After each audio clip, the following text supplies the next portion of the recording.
Olá, alunos, tudo bom? Vamos continuar nossa conversa sobre o segundo reinado, falando da Era Mauá, então, basicamente, tá? Por que Era Mauá? Porque o Barão de Mauá, né, que era, então, o nome dele real era Irineu Evangelista de Souza, ele ficou conhecido como alguém que investiu muito, chegou a falir, inclusive, ele investiu muito nessa perspectiva de modernização, de industrialização, principalmente nos setores de comunicação, né, e transportes. Então, basicamente, ele foi muito importante nessa perspectiva e também nas relações, né, externas, no sentido de que ele promoveu também, em grande medida, a ideia de principalmente da perspectiva da ferroviária, né? Então, de instalar de fato ferrovias, né? Uma malha ferroviária que até hoje a grande parte da malha ferroviária que sobrou no Brasil, né? Que infelizmente não houve uma continuidade, né? O Brasil acabou se tornando um país que depende muito mais da sua malha rodoviária do que da malha ferroviária, que é muito mais barata, muito mais menos poluente, etc. Mas enfim, né?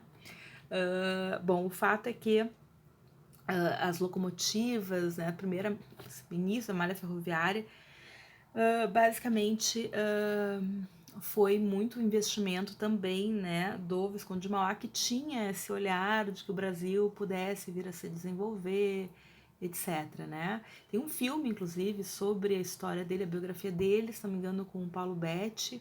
É um filme, não me lembro, assim, se é década de 90, sei lá, enfim, mas que fala um pouquinho sobre a biografia desse personagem, certo? E ele era, então, um cara muito dinâmico, né? O que a gente entenderia hoje como empreendedor também, mas enfim. Ele basicamente nasceu no Rio Grande do Sul, mas viveu sempre na corte, né, no Rio de Janeiro. E ele vai, então, investir, como eu falei para vocês, na construção naval, em bancos, né, na melhoria da qualidade de companhias, né, de água, né, desse transporte da água, enfim, tratamento, a perspectiva de bondes, né, inclusive a comunicação por telégrafo, via submarino. Então era um cara assim que, né, não diria à frente do seu tempo, porque as pessoas são do seu tempo, né, mas era um cara que tinha de fato essa perspectiva, esse compromisso, certo? Então, basicamente, esse período, né, um período então considerado de modernização, né, do Brasil, por causa dessa série de situações. O Dom Pedro II era um cara que também estava sempre muito ligado nessas novas tecnologias, né? Ele foi um dos caras que logo adotou a perspectiva do telefone, quando o telefone surgiu nesse contexto, tá? Então é um momento realmente de industrialização. A gente vai ter uma série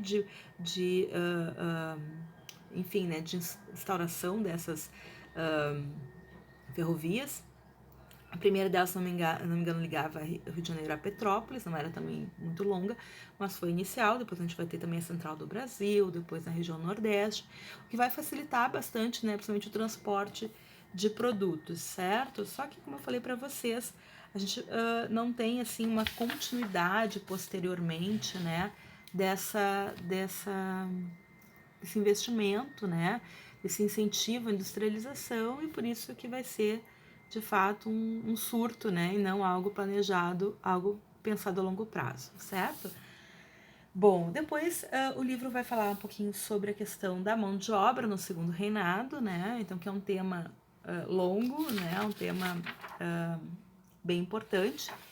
Basicamente, né, pessoas, vamos começar falando sobre as mudanças no tráfico, né, da população escravizada, né? Então a Inglaterra já desde há muito tempo já estava mudando a sua perspectiva sobre não necessariamente sobre a escravização, apesar de que a gente tem alguns discursos relacionados a uma ideia não de direitos humanos como a gente tem hoje, mas de uma perspectiva de humanização, digamos assim, no olhar sobre, né, as pessoas discutindo, né, o fato de que a população escravizada, sim, é humana e que seria degradante, digamos assim, né?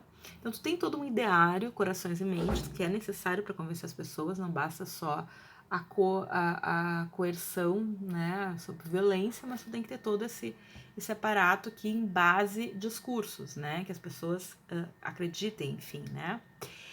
E com isso tu tem sim um momento em que, né, já na Europa, e principalmente mobilizado pela Inglaterra, tu tem um discurso de humanização no olhar sobre essas pessoas. Contudo, nós temos que perguntar quais são os interesses materiais, né? A economia move o mundo, né? Então a gente já sabe que os interesses econômicos geralmente estão acima da vida, né? Apesar de que os slogans não são bem esses, que ninguém fala isso claramente, mas o fato é esse, né, pessoas? É que a economia é colocada acima da vida humana desde forever, tá? E continua, diga-se de passagem. Enfim, então, quais são os interesses econômicos da Inglaterra nesse sentido de começar a trazer a questão do tráfico como o combate ao tráfico como algo recorrente? Bondade, altruísmo, interesses econômicos. Quais são esses interesses econômicos? Bom, então, já lá, desde a independência do Brasil, já se tinha essa ideia de uma contrapartida do Brasil de ir acabando com o tráfico, não com a escravização, com o tráfico, tá? Por quê? Porque várias questões. Primeiro, a diminuição da perspectiva da escravização também já estava no horizonte, porque escravo não compra, tá? Pessoa escravizada não compra. E a Inglaterra precisa cada vez mais, né, ainda mais com a perspectiva da segunda revolução industrial, de espaços de, digamos assim, escoamento dos seus produtos. Segundo, a Inglaterra precisa de mão de obra também. E mão de obra onde? No continente africano. Então, esse apresamento, sequestro, né, e desagregação do continente africano começa a ser incômodo para a Inglaterra. Por quê? Porque a Inglaterra está de olho no continente africano. Vocês vão ver que lá já está entrando lá, na verdade, né? Lá no período a gente vai falar do evento histórico denominado neocolonialismo ou imperialismo, são exatamente os continentes africano e asiático que serão repartidos, fatiados como uma pizza entre as potências europeias, certo? A Inglaterra já saiu antes, digamos assim, na correria, por isso mesmo vai ser beneficiada lá no imperialismo, e já está se colocando no continente africano. E precisa de gente lá, porque precisa de gente para, enfim, pegar as matérias-primas, né? Eles fornecerem as matérias-primas, precisa de gente no continente africano. E o constante processo de tráfico, né, vai removendo as pessoas de lá, vai desagregando as sociedades, etc. Então, ela tem um interesse que se fique no continente africano e começa a atacar o tráfico de forma constante. Então, lá pelas tantas, né, a gente tem, lá em 31, né, há uma pressão inglesa, a Inglaterra pode fazer essa pressão, né, tem poder para isso, é a potência do século XIX, então ela faz uma pressão no governo brasileiro, que é o maior consumidor de população, e não só é o maior consumidor da população africana, ou seja, né, o país mais escravista, de fato, né, enfim, a maior parte, assim, disparado da população africana que foi apresada, sequestrada e trazida à força, então, para o processo de trabalho escravizado, veio para o Brasil, né? Então, o Brasil, além disso, os principais traficantes, né? O maior número de traficantes de população escravizada, os mais poderosos, são brasileiros também, né? Então, por isso, a Inglaterra mirava com grande força, né, o Brasil. Então, nesse contexto, a gente vai ter uma série de promessas e compromissos do governo brasileiro que vão sempre sendo empurrados com a barriga, né? Um dos grandes exemplos é em 1831, a Lei Feijó, que então ainda no primeiro reinado, que dizia que então o tráfico estava acabado, ou seja, entrou rodo de pessoas depois aqui, tá? A maior parte da população escravizada, inclusive, são números grotescos, assim, sabe, gigantescos, são números que vão chegar após essa lei que em tese tinha acabado com o tráfico, ou seja, toda aquela população, na verdade, estava de forma ilegal, né, estava sendo escravizada de forma ilegal por lei brasileira, inclusive, né, mas que todo mundo, né, nem aí e tal. Então, inclusive, ficou conhecida como lei para inglês ver. Inglês ver é tipo deboche até, sabe? Tá, essa é uma lei só para inglês ver, quer dizer, não. Tá, ali existe, mas na prática não, né? Não existe. Tá. Então, essa lei fez Georgia, que foi questão de vestibular, inclusive, ela foi colocada em 1831, mas, né? E assim foi rolando. A Inglaterra pressionando e o Brasil enrolando e assim vai, certo? Então, basicamente, com essa perspectiva, tá? Os ingleses, eles vão, já que o Brasil não o faz, né?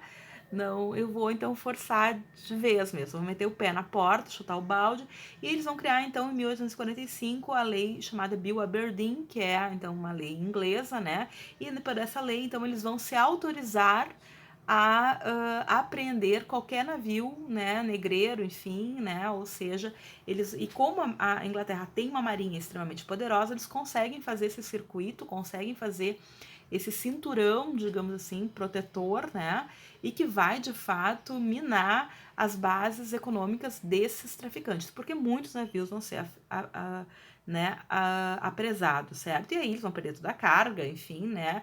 Essas pessoas vão ser devolvidas, né, ao continente africano, enfim, e vai criar um prejuízo gigantesco, ou seja, a partir daqui do Bill Aberdeen a coisa realmente vai apertar.